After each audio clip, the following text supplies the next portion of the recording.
Tervist, kallid tennisesõbrad, matšpalli tennise podcasti järjekordne episood on teie ees. Sel korral ei ole saatejuhi rollis Gunnar Leheste, vaid vist esmakordselt keegi peale tema juhib seda saadet. Olen siis mina, Kendor Abrams, ja minu kõrval kaassaatejuhina Riho Kallus. Tere! Ja külalisena Eesti tennise võib vist öelda elav legend, Toomas Leius. No jah, oleneb sellest, millise sõna sa valid. No, tervist mehed! Tere. Oleme siis siia tulnud, pühapäeval lõppes, võib vist öelda mälestusväärne tenniseturniir Pariisis. Üleüldse ka olümpiamängud käimas, kui palju tennise kõrvalt teiste alade jälgimiseks aega on jagunud siiani?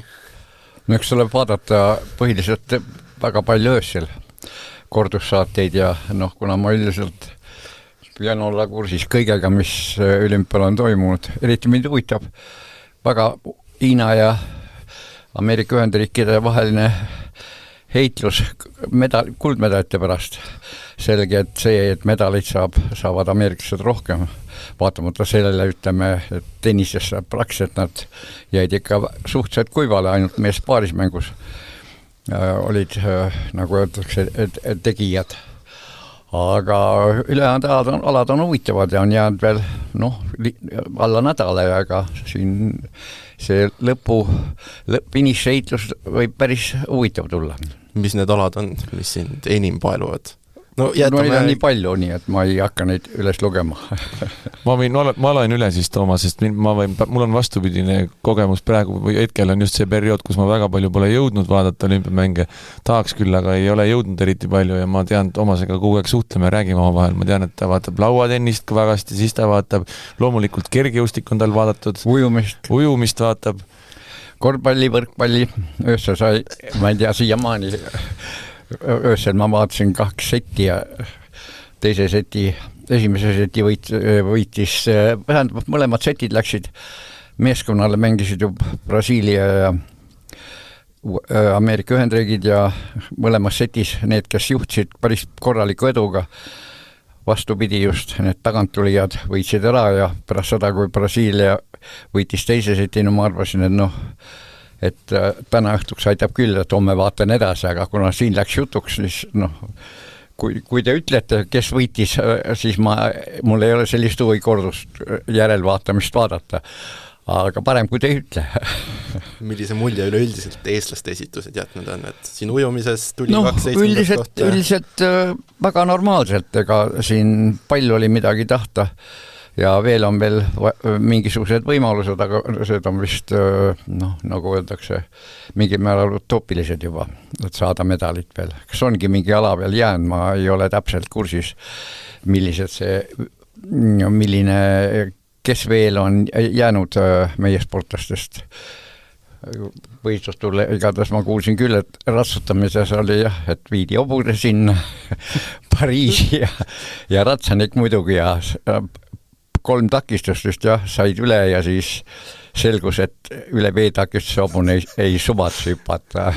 Sellega lõppes see epopöö ära. Päris kulukas, jah? Jah, nagu ei saa öelda, et ta ei ole kulukas. Ma arvan, see juba hobuse vedu on juba kallim kui kümnekonna teiste spordialade esindajad saata sinna.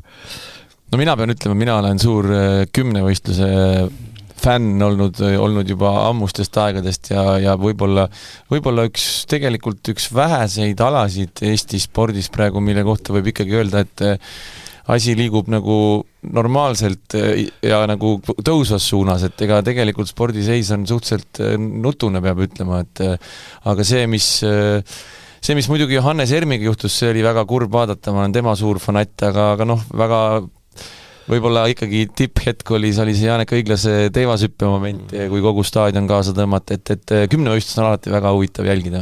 Mulle väga meeldib. Mulle täpselt samuti ja muidugi võib-olla teatud määral mõjutas seda Ermi hüppeid see, et enne teda ju või praktiliselt peaaegu samaaegselt said ju nullid põhilist konkurenti seal medalile. No eks see sport selline vaimne värk ole.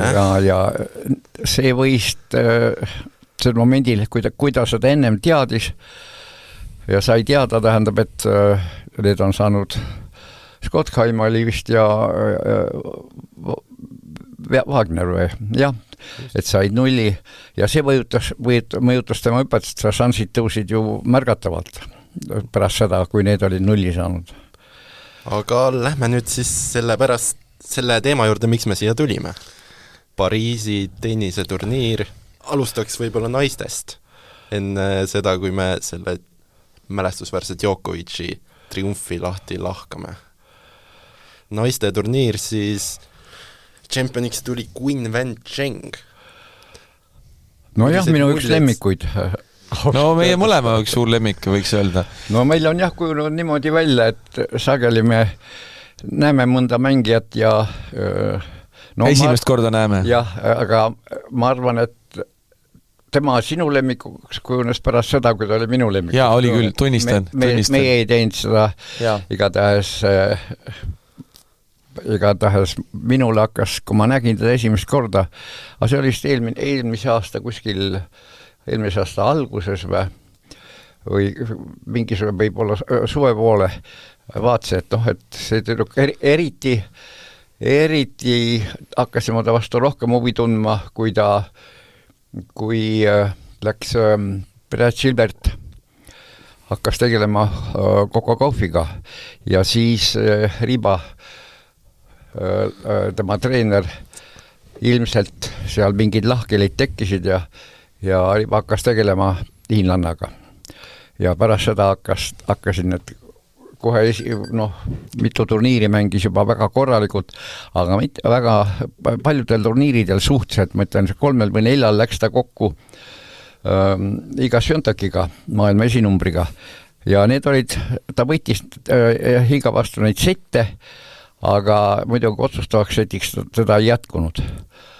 Aga seekord sai ta sellega Swiatekiga päris normaalselt hakkama, muidugi esimese seti hiinlane võitis, ma ei hakka nimedest, võib-olla ma ei häälda kõige täpsemalt, esimese võitis, aga teises läks kohe Swiatek ju 4-0 juhtima ja tundus, et läheb nüüd täpselt samuti nagu on nende 6 varasemat kohtumist, mis kõik on Swiatek on võitnud või võitis.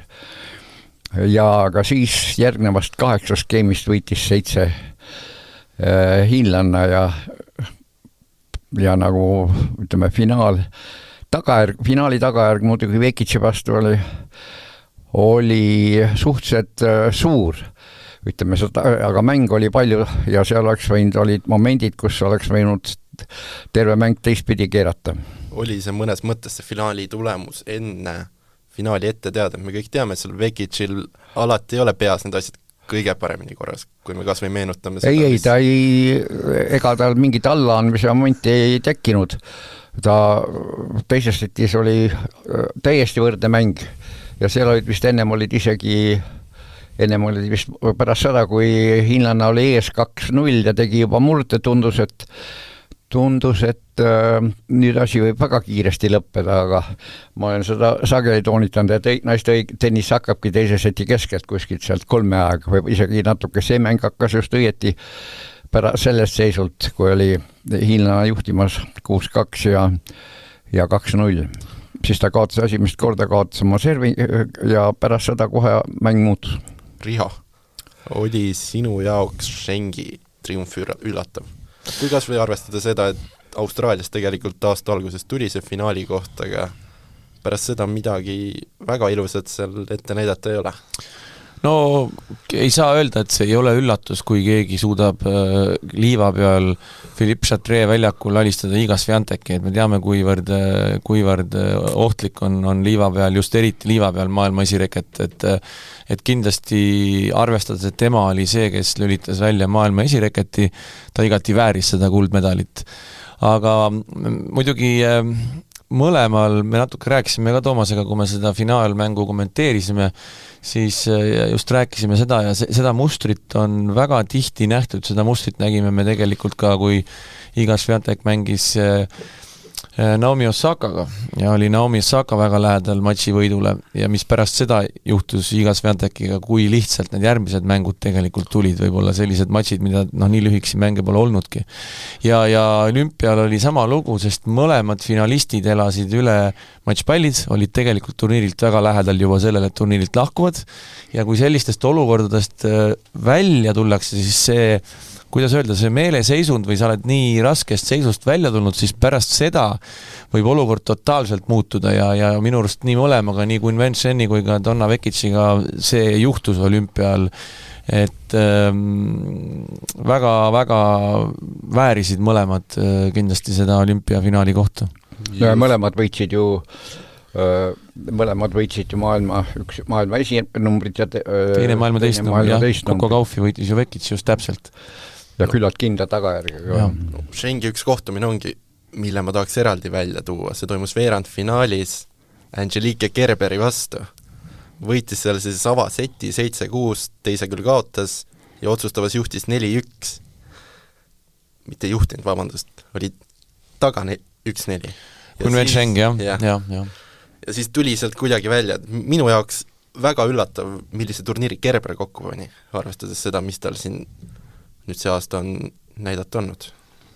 Tagasitulek on alati raske pärast lapse sünnitamist ja fantastiat. Jõudis minu mõelest veerandfinaalis mängid ja teine, kui ma sealt hakkan nüüd võrdlema, sama variant muidugi minu teada Iraani ei sünnitanud, aga ma võin ikka eksida. Aga Iraani kuldmedal naiste paarismängus, see on ju täiesti ja küll Djokovicist meestest me ei räägi praegu, aga Sara Errani see paarismäng, kuidas ta mängis seda pärast kaotatud esimest seti mängisid Pauliiniga koos. Muidugi nad on juba üksjagu nüüd mänginud matše Sara Errani ja kahtlemata nad koos treenivad palju ja kuidas nad välja tulid, seal esimene set läks ju väga kergelt venelannadele. Mirja Andreevale ja Diana Schneiderile ja ma vaatasin ka seda poolfinaali, see oli täiesti, algus oli nii, et ma vaatasin, seal tuleb 2 muna, aga nende hispaanlannade vastu, aga hispaanlast ei olnud sugugi papist tüdrukud, öeldakse, nad pärast tulid ju pronksile veel. Kerber pärast sellist, võib öelda imelist turniiri, tema jaoks ongi nüüd karjääril punkti pandud. Just tahtsingi öelda, et tagasi tulek ja siis jälle äraminek. Kerber kavatses siis lõpetas karjääri, jah. On kõik, jah. Natuke lühikseks jäid, võiks ju edasi mängida. Kas ta võib-olla olümpia pärast tuligi tagasi, et mängida kaasa ka olümpial ja näidata sealt ka veel ja Saksamaale võib-olla midagi medali tuua, ega kaugel ei olnud ju sellest. No just. Mida sellisest otsusest tulla nüüd niimoodi 6-7 kuuks tagasi arvata, et ei võid vähele, tema jooks oli olümpia, ta oli saavutanud ikkagi 3 Grand Slami turniiri võitu aga tal oli ka puudu olümpiast midagi. Ja võib-olla miks mitte, et see võib-olla ongi nii, nagu Toomas ütleb, et see eesmärk oligi olümpial maksimaalselt hästi mängida, selle jaoks ajastas oma vormi ja tahad lõpetada karjääri ikkagi nii, et sa mängid head tennist, et see me oleme nii palju näinud seda ja see on, vahest on seda väga kurb vaadata, kui endised maailma esireketid, ütleme nii, jäävad tiksuma, ja siis tiksud sealt natuke madalamale ja veel madalamale ja veel madalamale. Ere näide on tiim. Ei, Maril pole enam häda midagi, ikka mängisin fantastisi mänge ja sai võita, aga tiim jäi praktiliselt täiesti kuivale. Aga kõige suurem küsimus ikka, et see, mis juhtus Iga Swiatekiga? Ma arvan, igaüks arvas enne turniiri, et see on lihtne jalutuskäik kuldmedalile, et 25 mängu oli siis Prantsusmaa lahtiste väljakul enne seda poolfinaali võitnud järjest. Iga Swiatekil juhtus väga kurb lugu, et tal oli parem mängija teiselt pool võrku, ma ütleks. Nii nagu Osakagi mäng, ega seal teine ja 3. set kiskus selle poole, et peaaegu Iga Swiatek teises setis esimese võitis ja teises võitis 1 geimi ja otsustavas oli seis ju 4-1 Osakale ja seal oli matšpall ja mitte selle seisul, aga et 2 murdega 5-1 ette minna Osakal ja eksis lihtsa eeskäe löögil. Viimane moment avastas, et Sviatek jookseb eeskäe nurka, et Osaka lööb diagonaali oma poolest platsist ja viimane moment muutis palli suunda, ikka lõi palli täiesti jõust ja muutis suunda ja otsustas lüüa joont. Ja eksis ikka päris korralikult, ma mõtlen mitte 5 sentimeetrit või linti, aga ikka eksis kuskil 30 sentimeetrit võrgulinist allapoole lõi selle paugu ja see ongi, siis muutuski kõik. Jah, siis muutuski kõik ja see oli vist minu arust järgmine ring, kas oli Potapova, kellele ta 2 muna tegi ja pall oli mängus vist natuke alla 7 minuti või. Et võt sellised asjad juhtuvad just siis, kui sa oled sellise asja läbi elanud, mis me siin just saate alguses rääkisime. Sa räägid nüüd Sviatekist? Jah, Sviatekist, jah. Sviatekist, jah. Et võib siis öelda, et ka Sviatek on selle aasta põhjal liival alistatav? Ei no näitas ju Osakaga mäng seda ja nüüd veel takka otsa samas liivaväljakul oli ju, Osaka mäng oli ka liiva peal ju, Prantsusmaa lahtistel. Vaata, see on see põhjus, miks Toomas mulle kogu aeg ütleb, et naiste tennis on huvitavam kui meeste tennis, sest naiste tennises juhtub asju, põnevaid asju. Ja igasuguse seisu pealt. Meestel harilikult ei juhtu seda. Me siin vahepeal ju 15 aastat vaatasid tennist ja teadsid täpselt, kes Grand Slamide poolfinaali jõuavad. Ei olnudki nagu vaja vaadata enne poolfinaale. Noh, näiteks kui Federeri algusaastad, ütleme, kui ta seal Wimbledoni hakkas järjest võitma, seal ei olnud üldse varianti, et ta võiks kaotada. Võits ju 5 aastat järjest. Aga siis tulid jälle õiged mehed, jõudsid areenile. Ja siis läks juba raskeks Federeril. 21-aastane Sheng, olümpiavõit on nüüd käes, maailma 7. reket hetkel. On ta tulnud sinna tippu, et nüüd sinna aastateks jääda? No raske on öelda. Aastaid on tal ikkagi väga vähe ja ma arvan, kuna ma ütlen, et naiste tennises umbes 70, minu omapärane võib-olla pakkumine naiste tennises oleneb 70% treenerist.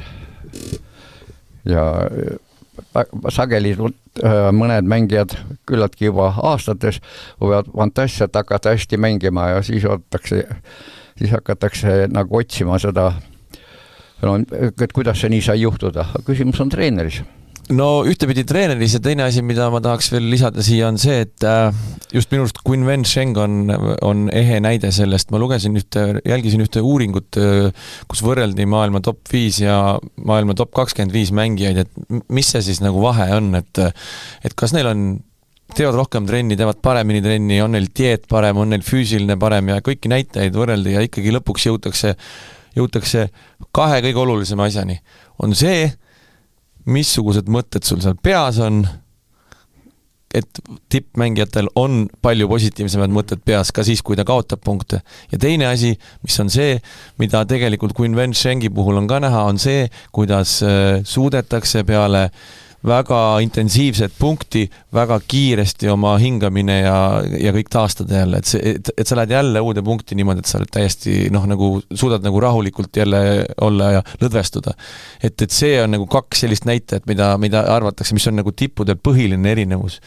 Ja minu arust Qinwen Sheng on, tema olek väljaku peal on selline ülimalt positiivne, teda on nagu nauding on vaadata teda, et sa ei näe teda kunagi seal väljaku peal sellise, natuke trotsis või pirtsaka olemisega või seda ei ole, ma ei ole näinud kordagi. Ei, eks tal oli ka, aga see on paranenud. Ma ütlen, et võib-olla ta sellepärast ei suutnudki varem läbi lüüa, lisaks treeneri vahetus. Kõik need momendid, mis sa rääkisid, on kõik läbi võetud ja spetsialistid on teinud oma õiged järeldused, et mis on, kui palju on tegelikult neid nüansse, millest sõltub mängija edu võistlustel, matšidel. Kokkuvõttes võib öelda siis naiste turniiri kohta, et ootamatusi täis ajastu jätkub ja tõenäoliselt jätkub ka siin veel järgmistel aastatel. No praegu on väga-väga huvitav nüüd näha, mida suudab jaapanlanna tegema hakata, et tahaks väga näha Naomi Osakat uuesti sinna tippu tagasi tulemas.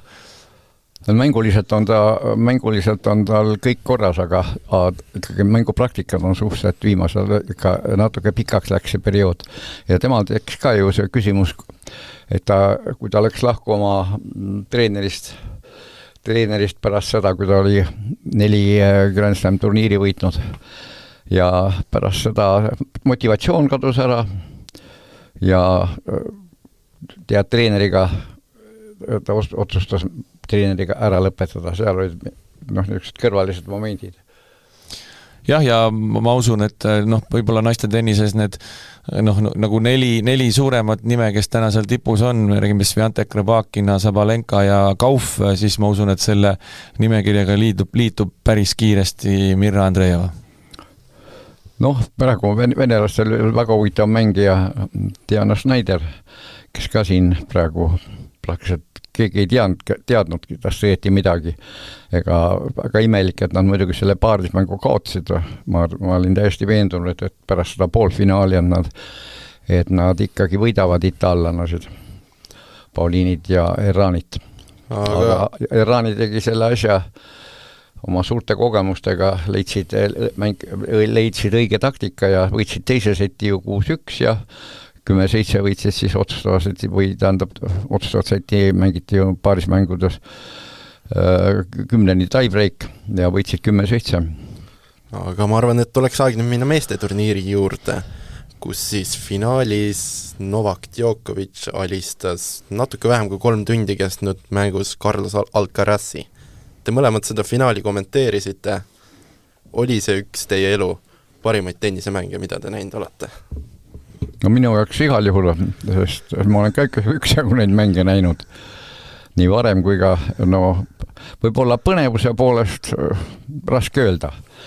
Et kus seisud oleksid olnud põnevad ja oleks olnud sealt matšpallide pealt ja sittpallide pealt võidetud sette. Esiteks see mäng toimus parem 3 ja mängida ikkagi 2 setti ligemale 3 tundi.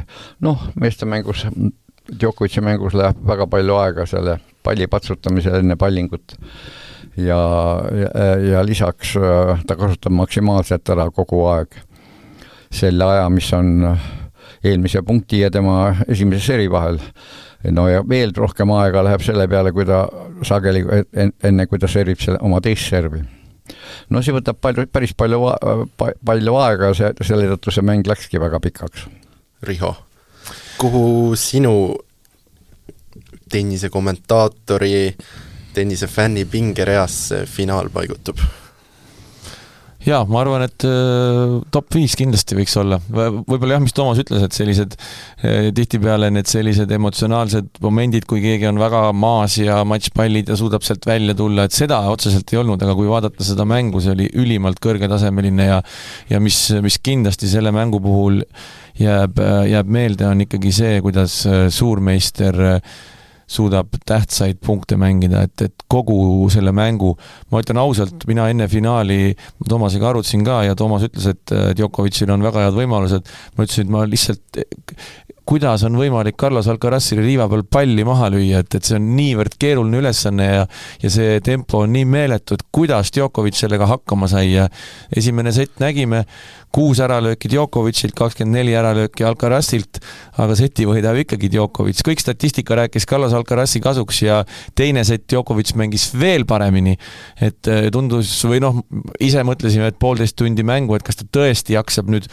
teisel ja 3. tunnil veel niimoodi mängida, aga hakkas veel paremini mängima ja veel paremini pallima ja vastupidi, hispaanlased tekkisid seal kõhklused ja kahklused, temal oli seal teisel setil oma pallinguga rohkem tegemist kui Djokovicil ja muidugi tiebreakid, jälle maailma parim tiebreakide mängija on teada, kes on see mees, sest et esimene sett seal 3-3 pealt, kui Djokovic, see oli mõnes mõttes võib-olla natukene ka koba, aga see tõrje, mis ta sealt 3-3 pealt tegi, aga kobistada on vaja kõigel hetkel ja suurmeister oskab seda teha väga hästi. Ja see otsustas tegelikult suures plaanis selle esimese seti ja teine set me nägime tegelikult, et lõpp oli ikkagi Carlos Alcarazi jaoks juba ütleme nii, et ta tundis juba seda pinget, et see pinge oli juba nii suur, et ta tegi need vead ise ära seal teise seti tiebreaki lõpus. Et jah, täiesti fenomenaalne ja ega praktiliselt ei oska enam ühtegi rekordit nimetada, mis Djokovicil nüüd veel puudu võiks olla. No, aga tuletame meelde, siis mõned nädalad varem sõitis Carlos Alcaraz sõna otseses mõttes teerulliga üle Djokovicist Wimbledonis. See oli väga kummaline. Minu jaoks oli see väga kummaline, et Djokovic isegi, kuidas öelda, isegi nagu ei üritanud või isegi nagu, kogu aeg oli see, kolmandas setis olid seal need momendid, et mõtlesin, et kuskilt ta hakkab midagi tegema, midagi üritama, me teame kõiki neid trikke, mida kasutatakse selleks, et seda murret mängu tuua, aga see Wimbledoni finaal oli kuidagi teistmoodi, jah, täiesti. No kolmas set oli juba täiesti võrdne. Djokovic hakkas aru saama, et on mõttetu üritada seda palli mängida kuskile vasakule või paremale ja lüüa küll kõvasti, aga mitte pikalt. Tõrjud oleks muidugi muru peal on palju raskem tõrjuda kui liiva peal vastase servi, aga Pariisis oli, miks ma pakkusin, et siin võib tulla väga huvitav mäng, et see, et Djokovic sai, aga mille pärast ta üldse mängis Wimbledonis? Djokovic, ta ei tahtnud pikki punkte mängidest. Pariisi vigastus ilmselt, sellest oli liiga vähe. Ta ei tahtnud, et pikki palli vahetusi, et siis ta põlve ei oleks vastu pidanud üldse. Nii et arvate, et praegu oli see konditsioon tunduvalt parem kui kahtlemata. Kuigi seal tegelikult mängu alguses mõned pallivahetused tekkis selline tunne, et tal on selle jalaga natukene keeruline. Sa mõtled Pariisis? Ja Pariisis, ja nüüd, jah. Vaata, matši alguses me korra märkasime ka pallivahetuse peale, et tal on nagu raske oli seal mingid situatsioonid, tundus, et ta natuke hoidis seda põlve, aga ei midagi. Ja muidugi, mida tuleb öelda Djokovic'i kiituseks ja Carlos Alcarazi mitte kiitmiseks on ikkagi see, et see, millise taktikaga Djokovic mängis Carlos Alcarazi vastu, kui hästi ta pallis ja kui hästi ta tõrjus ja vastupidi, hispaanlane praktiliselt kogu servis Djokovicile ainult pallingukasti keskele. Üks servi äss ikka kogu selle pika matši jooksul on natuke vähe. Ja tõrjel samamoodi, et sealt kaugelt kookis ja me nägime väga palju selliseid tõrjeid, kus ta lihtsalt lõi selle palli võrgu põhja. Et ikkagi taktikaliselt mulle tundub, et seal oli ikkagi vanameister oli ikka palju paremini valmistunud kui Alcaraz. No ta üritas tõrjuda mõlemast kastist ikka selle tõrje teha keskele pikalt tagasi. Ja et sealt et Alcaraz ei saaks kohe rünnata. Mingitel teatud... Sest ma rääkisin just, et kui sa ühe korra kaks korda sama reha otsa ei astu. Ja täpselt nii mängiski nii, nagu mängis, ütleme pildikult pärast seda, kui Ruusovoori mängis sellise taktikaga ja võitis seti ja omas teisest setis ka seti keskel eelmist kevadel, jah. Alcaraz oli ka nii hädas. Ruusovoor oli ju 5 murdepalli, väga võimalik. Aga selle mängu kaotus pärast seda Ruusovoori tuletab mulle meelde praegu sama variant on Mark Läär. Mängis ka fantastilise mängu, eks ole, Wimbledonis esimene ring Alcarazi vastu ja pärast seda on väga raske, kõik ootavad võite ja kõik, aga see ei ole lihtne mängida kuskil kõrvalistel väljakutel 3 pealtvaate ees neid matše.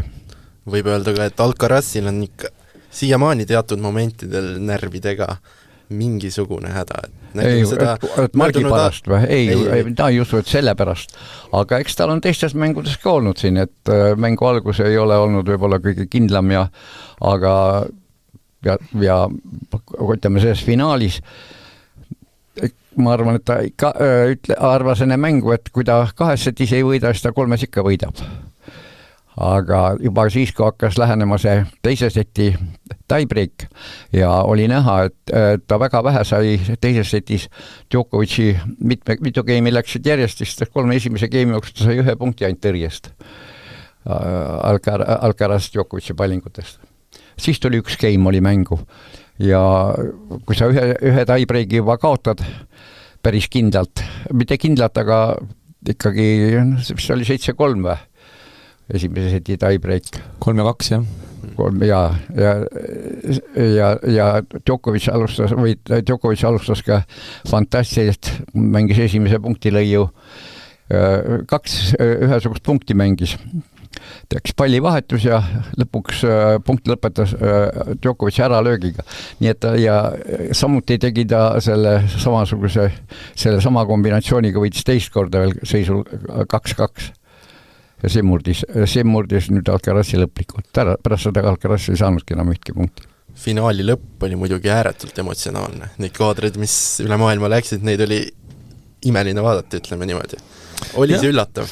No see räägib sellest, et palju on räägitud sellest, kui palju olümpiamängud lähevad korda tennisistidele ja vaadake neid kaadreid, vaadake, kuidas see korda läks Djokovicile ja kuidas see korda läks Alcarazile, nii et ikkagi ma arvan, see oma riigi esindamine, mida tennisistid saavad ju nii harva teha, on see Davis Cupil või Billie Jean King Cupil ja olümpiamängudel, et see oli väga-väga sünge, väga-väga emotsionaalne tõesti, nagu sa ütled, et kindlasti see matš Djokovic'i karjääri jooksul jääb ikkagi ajaloo annaalidesse pikaks ajaks.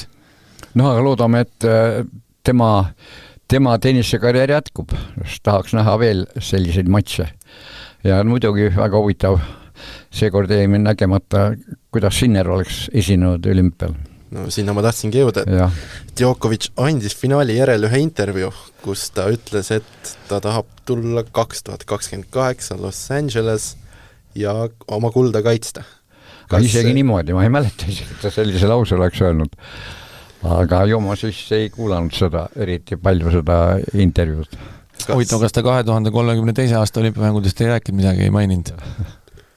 Kas see on utoopia või te näetegi, et ta võib siin aga see kõik, järgmisel olümpial, see kõik, mis praegu sünnib, on ka tegelikult suures plaanis juba utoopia. Aga näed, reaalsus? 41, jah. Ja väga võimalik, et järsku eelmine olümpia viidi aasta hiljemaks. Ei ole välistatud, et järsku järgmine olümpia tuuakse aasta ettepoole. Kõik võib juhtuda. Pronksmedal siis Lorenzo Musettile, kes on ka mõnes mõttes tegemas tänavu läbimurdehooaega. Wimbledoni poolfinaal ja nüüd siis samamoodi, sama kaugele Pariisis.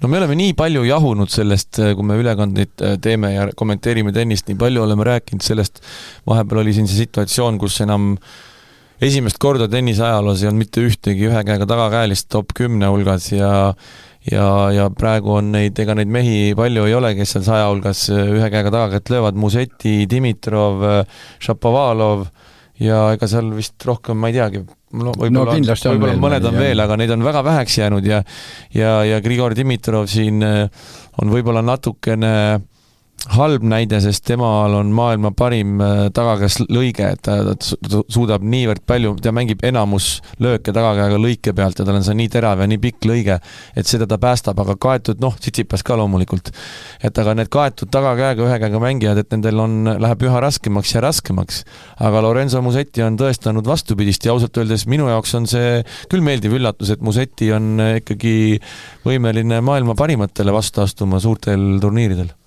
Ja kahtlemata ma muidugi ei ole nii hästi kursis, aga väga võimalik, et Musetti on ka üks sparringpartnereid Sinnerile. Ja kui sa mängid maailma ikka momendi number 1 vastu järjest, ütleme iga nädal kakski korda, võib-olla mängivad rohkem, et sinu tase, mida kõrgema tasemega sparring sul on, seda paremini või kiiremini su areng toimub. Eile muuseas sattusin Mark Lajaliga rääkima ja küsisin Margi käest ka, rääkisime Gael Monfilsist ja sellest eelolevast matšist ja siis küsisin Margi käest, kas sa Sinnerit tunned, et oled sa Sinneriga trenni teinud ja ta ütles, et tal oli selline juhus, et talle öeldi, et kuidagi ma ei mäleta, kus see oli täpselt, aga öeldi, et kui sa tahad Sinneriga trenni teha, siis sa pead kõigepealt Sinneri parringupartnerit, Ferrari oli vist ta nimi, pead teda võitma ja siis sa saad Sinneriga trenni teha. Aga sinna paikades jäi ta, et ta selle Ferrariga ei ole veel mänginud siiamaani. Et Mark eile rääkis mulle sellist lugu. Musetti tähelend on mõnes mõttes jäänudki Sinneri varju. Kõik räägivad Sinner, aga nüüd 2 turniiri järjest tõestab vastupidist see mees.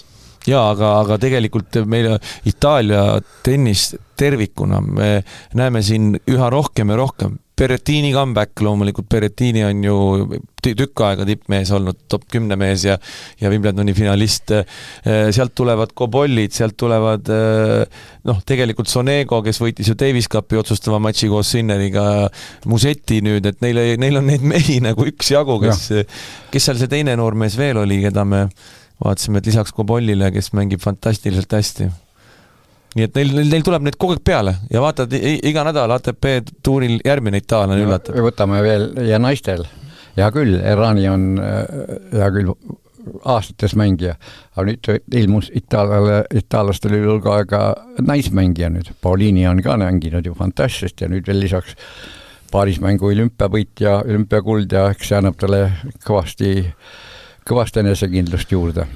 Mis neil on top 50 veel Luciano Darderi 32 ja Matteo Arnaldi ka top 50 mängija juba enne Sonegot, nii et ja alles siin vanameister Fonini üllatas ja mängis ka fantastiliselt hästi. Seal on veel neid itaallastel, neid on ikka üks jagunis, kas veel mõned nimed. Et see on ikkagi kuidagi nii-öelda sükene lumepalli efekt, et kui sul keegi on hea, siis ta tõmbab kõik teised kaasa. Tennis on Itaalia, ma julgeks öelda, et Itaalia on praegu võib-olla maailma number 1 üldse selles mõttes, mida nad suudavad teha ja ei ole ju nii suur riik, et ikka fantastiline on itaallaste tennis praegu, võitseb. Kus see tulnud on, et kunagi oli ainult Fognini seal tippu lähedal, aga nüüd on nagu sa räägid, 10 ja 10.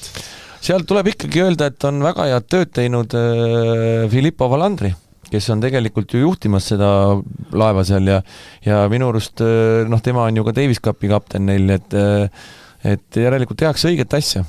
Samuti on prantslastega, nüüd tuli veel Ljubitšis prantslase aitama, kohe on näha, et terve plejaad noori prantslasi on tulemas.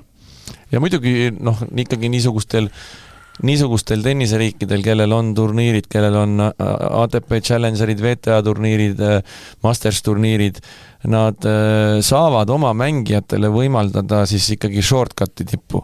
Et kui see mängija on tippvormis, talle antakse see wildcard kodus suurele turniirile, siis sa mängid ennast sealt kiiremini läbi. Et ma väidan seda, et väiksematel riikidel, võtame siin kas või meil endil, et kui see mängija on väga heas vormis, tal ei anta seda võimalust, ta peab ikkagi minema Egiptusesse seda futuresit mängima, et see on natuke teine teema, kui et see, et sul on see võimalus korra proovida suurel turniiril ja võib-olla sa lähedki sealt läbi ja saad oma punktid kohe kätte ja sul on võimalus ju aasta aega mängida juba järgmisel levelil. Et see on hästi oluline tegelikult. Ja kui sa oled talent, siis sa lähed läbi. Ja kui sa ei ole talent, siin ei ole loodud, nagu ennast ütlevad, rastjonnei polsat letat ne mooset. Ütleme eesti keeles selgeks, et kana ei lenda kunagi katusõõrest või kuidas kõrgemale, aga kodras võib tiivaga maad riivata, aga nii et. Pariisis mängisid siis ka 2 nii-öelda tenniselegendi. Võtame neist kõigepealt esimese Rafael Nadali, kes teises ringis siis 1-6, 4-6 Djokovicil alla jäi.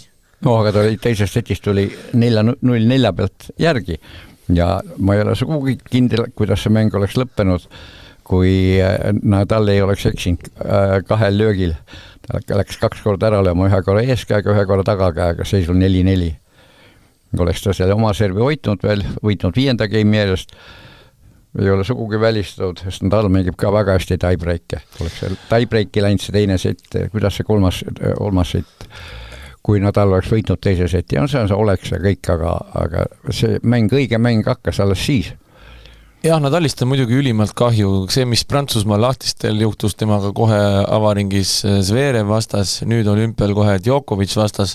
Loomulikult oleks tahtnud näha Nadali rohkem ikkagi mängimas võib-olla mõned lihtsamad mängud ka alla saanud, aga ja reaalselt see vorm on minu meelest siuke, et seal on ikkagi parema loosi korral võiks ju kaugemale. Jah, tegelikult ega ta mängis Veerev vastu ka päris korralikult, aga muidugi üks asi, mis on see, et ta mängibki korralikult, aga me ei saa võrrelda, võtame siin kas või Andy Murray ja Rafael Nadali ka ja võrdleme Djokovic'i liikumist väljakul. Seda liikumist ei ole Nadalil, mis on Djokovic'il. See on see tegelikult see kõige suurem takistus, miks ta enam ei saa. Nii et te arvate, et tänavuse aasta järel on siis Nadali karjääri lõpp? Tundub küll niimoodi, jah. Et jääda nüüd sinna siplema, vaatasin selle Borgesiga mängu finaalis, sellel väiksema turniiril, kus oli Båstadis, Rootsis. Båstadis, jah, et eks ta saab nendega küllaltki raske olema. Ja kardinaalselt sealt ikka ei ole, organism ei võimalda ja vigastused ei võimalda sul treenida. Tema on kindlasti kogu oma karjääri jooksul ikkagi harjunud mängima, treenima palju. Samas vaadates nüüd Prantsusmaa lahtistel, ta ei soovinud mingisugust hüvast jätta endale. Ja samamoodi kõik intervjuud, ta lihtsalt tõrjub seda küsimust tagasi, kui talt küsitakse. No ta ütles selgelt, et ta mängib olümpial kaasa ja mängiski kaasa. No võt, seal ongi tegelikult, ta on ju ise selgelt mõistanud, et sa ju ei tea, mida su organism teeb. Ta üks päev tunneb ennast nii, et ta oleks nagu peksa saanud ja tõesti väga raske on sama juba liikuda ja siis üks hetk ütleb, et on kõik okei ja siis hakkad trenni tegema, aga siis hakkad trenni tegema, lähed tuurile, mängid need paar mängu ja siis oled sa tagasi selles augus, et see on paraku see vist nagu reaalsus. Et millega sa nagu võitlema pead, et sa tunnedki ennast normaalselt siis, kui sul neid koormus ei ole.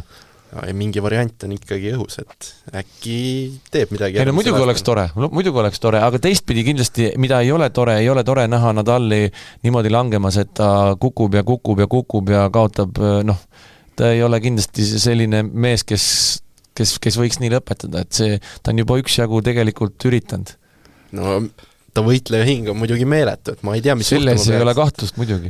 No ja teine asi ka, et võib kõige rohkem, kõige tõenäoliselt võiks ta neid liiva peal hästi mängida, aga kahjuks neid liivaturniire ei ole nii eriti palju, suuri turniire. Teine suur mees, kelle karjäär on nüüd siis ametlikult lõppenud, on Andy Murray, kes mängis Pariisis kaasa paaris mängus ja läbi suure ime sai avaringist üldse edasi. 4-9 olid siis otsustava seti tiebreakis koos Daniel Evansiga. 40 siis või? 4-9 olid taga, otsustava seti tiebreakis. Ja tulid sealt välja või? Ei päranud nagu tähelepanu sellele, eriti ei tulnud nagu huvi, kuidas sealt need paarismängu esimesed ringid olid, muud alad olid siin vaadata, kui seal need paarismänge. No kui Andy Murrayst rääkida, siis kindlasti räägitakse suurest kolmikust ja siis räägitakse suurest nelikust, aga miks just suur nelik ikkagi võita sellel hetkel Grand Slamme, olla maailma esireket, kui sul on konkurendid Djokovic, Nadal ja Federer. See näitab, kui kõva mees on Andy Murray tegelikult oma karjääri jooksul olnud. Ja küll see karjääri lõpp, see selleks, kuidas see lõpeb ühel turniiril või teisel turniiril, kunagi see lõpeb. Aga Andy Murray on ikkagi fenomenaalne tennisemängija ja see, kuidas ta ka olümpiafinaalis, kui ta Federeriga mängis, see oli ju fantastiline, nii et Andy Murray on kindlasti, kui ta nüüd reketi varna riputas, siis tal midagi kahetseda ei ole, Andy Murray on kõik saavutanud, mis vähegi võimalik. Kahtlemata. Ta oli ikka oma sellise perioodi, kui ta supervormis oli, ta oli ikkagi maailma esimene vahepeal. Jah. Maailma esimeseks ei tõuse niimoodi, et sa mängid 1 või 2 või 3 turniiri hästi. Aga samas mõnes mõttes ikka väga kurb, et see lõpp nüüd selline oli.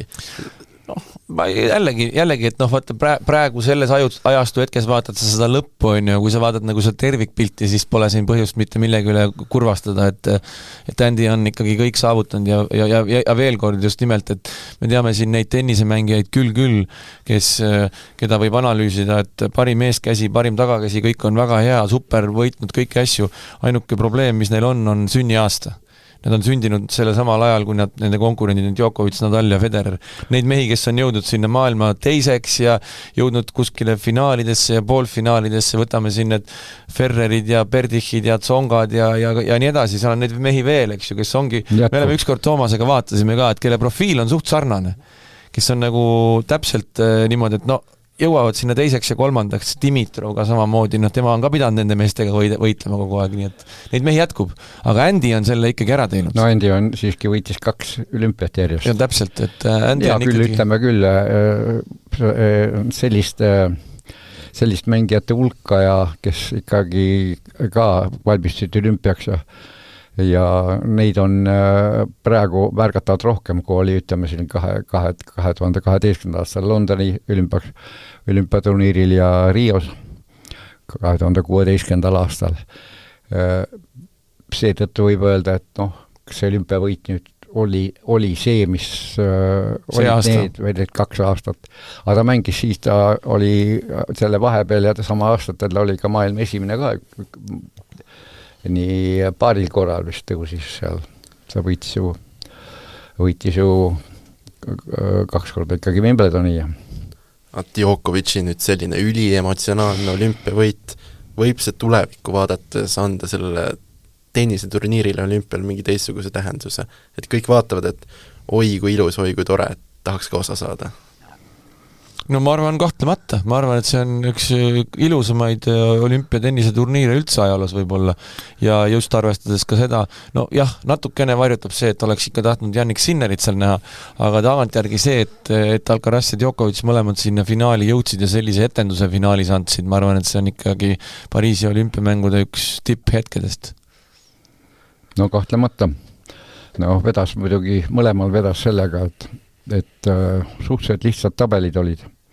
Kumbki ei kaotanud ühtki setti, seal mängisid mõningad tie-break setid, aga nii, et nad ja ütleme, ma vaatasin, et Nadal tuli välja, kui Alcaraz tuli väljakule, ma ei mäletagi, et ta oleks kunagi olnud reie peal bandaas. See võis ka teda mingil määral häirida, aga liikumises küll liikus nagu üks ta kõik millistes varasemates matšides või turniiridel. Ja muidugi oma osa me ka ülekande ajal sellest seda rääkisime, et ikkagi oma väga oluline osa oli mõlemal mehel, kes osalesid pronksimatšis, nii Felix Auger-Aliassime kui ka Lorenzo Musetti, kes ju lülitasid põhilised konkurendid välja olümpiaturniirilt, ma mõtlen Medvedevit, Kaspar Ruudi ja Aleksander Zverevit. Jah, kui Zverev oleks mänginud ikka, Alcaraz oleks pidanud mängima Zvereviga poolfinaali. Hoopis teine olukord. See oleks ja Djokovicil Medvedev Ruud sama lugu.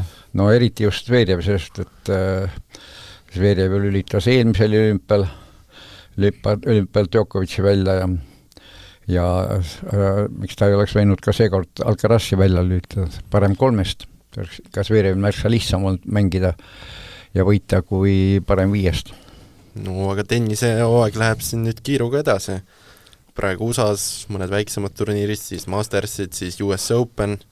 Millised ootused siin läks juba praegu ATP 1000 turniir ju. Jah, Montrealis juba selle nädalal ju hakkas juba pihta. Millised ootused on selle aasta suhtes veel nüüd?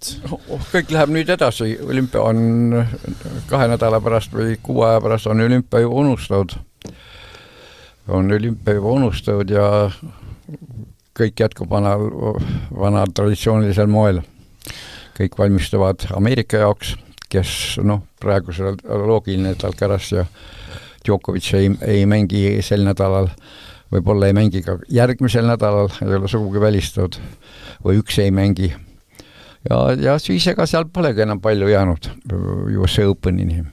No kindlasti väga huvitav on see, et algab ju see hooaeg, kus me oleme näinud, ma usun, et kes on väga näljane, on Danil Medvedev, kes on kukkunud nüüd ju 5. ka Zverev on tast juba mööda läinud. Zverev muidugi on ikkagi fantastilise comebacki teinud ja mängib väga head tennist, aga võib-olla kui vaadata neid tagantpoolt tulijaid ja me seal oleme tuuril vaadanud, siis värskelt Ameerika esireketiks tõusnud Tommy Paul on väga huvitav kuju kindlasti. Ja nüüd ju võitis just ju Artur Fiss Aleksander Zverevit finaalis seal 20 murdepalli, vist ainult ühe sai Zverev kätte. Artur Fiss oli ka üks mees, kellest siin me oleme palju rääkinud ja kellega ju Mark Lajal mängis Antwerpenis 7-6 fantastiliselt tasavägise mängu. Nii et tema on juba tõusnud ju maailma 23. reketiks, et ka väga noor mees, 20-aastane mees, et kas ta ei käinud 20 hulgas juba ära? Jah, praegu hetkel on 23. Aga oli vist 20 või isegi.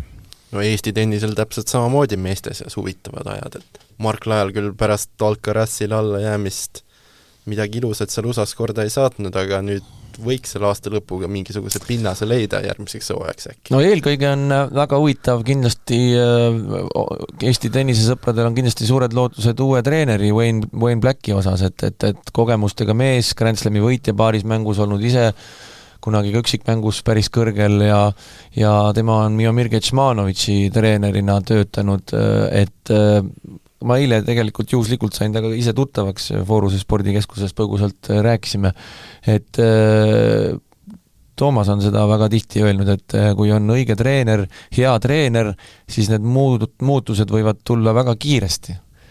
Et midagi ei taha ära sõnuda, aga ma loodan, et see on kindlasti positiivne muutus Margi jaoks.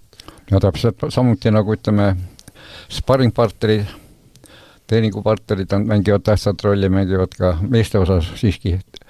Naiste osas võratult rohkem muidugi mängivad suurt rolli treenerid või see tiim, kes seal taga on. Aga üks mees, keda ma tahaks väga kiita, kellest eriti ei räägita, kes on nagu Eesti tennises allkardinal, on tegelikult Karl-Kiur Saar, kes on pikalt Daniil Klinkaga, treener, kaldkriips, sparringupartner ja nüüd oli Karl-Kiur Saar ju Wimbledonis koos Margiga, nii et Karli roll kindlasti selles, et Mark sealt kvalifikatsioonist läbi tuli ja nii fantastilise Wimbledoni turniiri mängis, seda alahinnata ei saa, nii et mul on väga hea meel, et meil on selliseid tegijaid. Ja ütleme, Margi ei maksa ära unustada seda, et ta võitis Duckworthi Austraaliast 3 setti, sest kvalifikatsiooni finaalring, 3. ring mängiti ju parem 5 ja võitja Duckworthi ikka, mis oli 6-4, 6-4, 6-4 ja midagi taolist. See oli enne matši Alcaraziga just, nii et ta oli ikka supervormis Wimbledonis. Margis veel rääkides, et tihti võib piisata ühest edukast turniirist, et see lumepall hakkaks positiivselt veerema. Jah, neid näiteid on palju, võtame selle momendi, kui Anett tõusma hakkas, tuli ju suhteliselt õnnetult olümpialt, hakkas mängima väikest turniiri koos, kui Tursunoviga koostööd alustasid, kaotas veel avaseti seal 6-1 esimeses ringis ja nüüd oligi, et kas nüüd läheb ühtepidi või teistpidi. Kas ta üldse mängis seti lõpuni, midagi 5-2 vist oli, kui ta loobus või? Sa räägid Sara Irani vastu või? Olümpial või? Sakkari vastu. Sakkari, vabandust, jah, mitte Irani, vaid Sakkari vastu. Sakkari vastu, jah. Et ma mäletan, sina ise, Toomas, olid see, kes just rääkis sellest aklimatiseerumise päevadest, et seal jäi natuke liiga vähe aega vist ikkagi Jaapanis lennata. Natuke hilja võib-olla läks, jah, aga selles suhtes jah, et või Jürgeni puhul ma mäletan, oli Jürgenil ju samamoodi, võtame tema karjääri parim turniir Grand Slamil, kus ta sai lucky loserina tegelikult Grand Slamile pääses, et sa oled tegelikult tulnud raskest olukorrast läbi, sa oled juba ära kaotanud ja siis sa mängid oma elu parima turniiri.